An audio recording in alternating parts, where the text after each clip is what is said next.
ত্রয়োদশ জাতীয় সংসদ নির্বাচন ২০২৬কে সামনে রেখে তফসিল ঘোষণার পর আনুষ্ঠানিকভাবে মাঠে নেমেছে বিএনপি নেতৃত্বাধীন রাজনৈতিক অঙ্গ ও সহযোগী সংগঠনগুলো।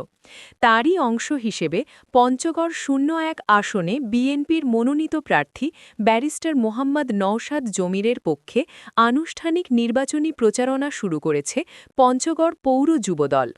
শনিবার ২৪শে জানুয়ারি বিকেলে পৌর যুবদলের উদ্যোগে এক বিশাল নির্বাচনী প্রচার মিছিল অনুষ্ঠিত হয়।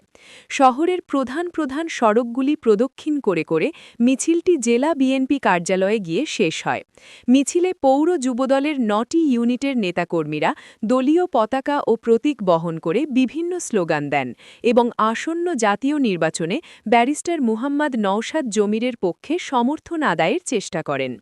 মিছিল শেষে জেলা বিএনপি কার্যালয়ের সামনে সংক্ষিপ্ত সমাবেশে বক্তারা আগামী ১২ই ফেব্রুয়ারি অনুষ্ঠিতব্য নির্বাচনে দলীয় প্রার্থীর বিজয় নিশ্চিত করতে নেতাকর্মী ও সমর্থকদের সাংগঠনিক প্রস্তুতি জোরদারের আহ্বান জানান।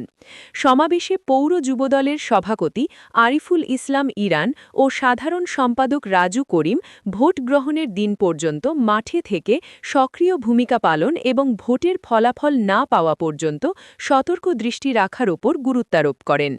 বক্তারা আরও বলেন, গণতান্ত্রিক ধারাকে শক্তিশালী করার লক্ষ্যে নির্বাচন পূর্ব প্রচারণা পরিচালনায় সকলকে নির্বাচনী আচরণ বিধি মেনে চলতে হবে। মাঠ পর্যায়ে ভোটারদের মাঝে দলের বার্তা পৌঁছে দিতে ঘরে ঘরে লিফলেট বিতরণ, উঠান বৈঠক ও জনসভার কার্যক্রম পরিচালনার পরিকল্পনার কথাও তুলে ধরা হয়। স্থানীয় রাজনৈতিক বিশ্লেষকরা মনে করছেন, তফসিল ঘোষণার পরপরই যুবদলের উদ্যোগে এ ধরনের প্রচারণা শুরু হওয়া নির্বাচনী উত্তাপ বৃদ্ধি করেছে। এতে বিএনপির প্রার্থী নওশাদ জমিরের পক্ষে তৃণমূলের সংগঠনগুলো সক্রিয় হয়ে উঠছে এবং ভোটারদের অংশগ্রহণ নিশ্চিত করার প্রচেষ্টাও দৃশ্যমান হচ্ছে। এদিকে প্রচার মিছিলকে কেন্দ্র করে বিএনপি সমর্থকদের মাঝে ব্যাপক উৎসাহ উদ্দীপনা লক্ষ্য করা গেছে।